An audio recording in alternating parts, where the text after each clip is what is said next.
తెలుగు ఇండస్ట్రీలో కన్నడ హీరోలు మంచి గుర్తింపు తెచ్చుకున్న విషయం తెలిసిందే. అలాంటి వారిలో కిచ్చా సుదీప్ ఒకరు. 2003లో వచ్చిన కిచ్చా సినిమా ఆయన ఇంటి పేరుగా మారిపోయిన విషయం తెలిసిందే. కిచ్చా సుదీప్ నటించిన డబ్బింగ్ మూవీస్ తెలుగులో ఎన్నో వచ్చాయి. కానీ రాజమౌళి తెరకెక్కించిన ఈగా మూవీలో విలన్గా తన అద్భుతమైన నటనతో అందరినీ కట్టిపడేశాడు సుదీప్. ఆ తర్వాత బాహుబలి 1 మూవీలో తెలుగు ప్రేక్షకులకు బాగా దగ్గరయ్యాడు. దక్షిణాది చిత్రాల్లోనే కాదు, బాలీవుడ్లో కూడా తనకంటూ ప్రత్యేక ఇమేజ్ను సొంతం చేసుకున్నాడు.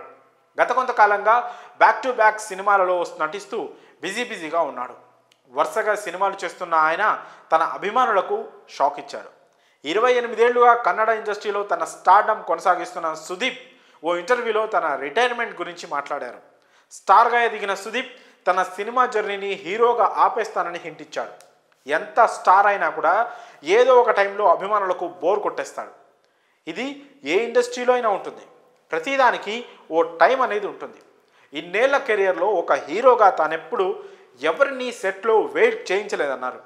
అయితే తాను సపోర్టింగ్ రోల్స్ చేస్తూ మరొకరి కోసం వెయిట్ చేస్తూ కూర్చోలేనని తెలిపారు సుదీప్. బ్రదర్, అంకుల్ పాత్రలు పోషించడం తనకు ఏమాత్రం ఇష్టం లేదన్నారు సుదీప్. ఈ మధ్య కొన్ని ప్రాజెక్ట్స్ నేను రిజెక్ట్ చేశాను. దానికి కారణం కథలు నచ్చలేదు.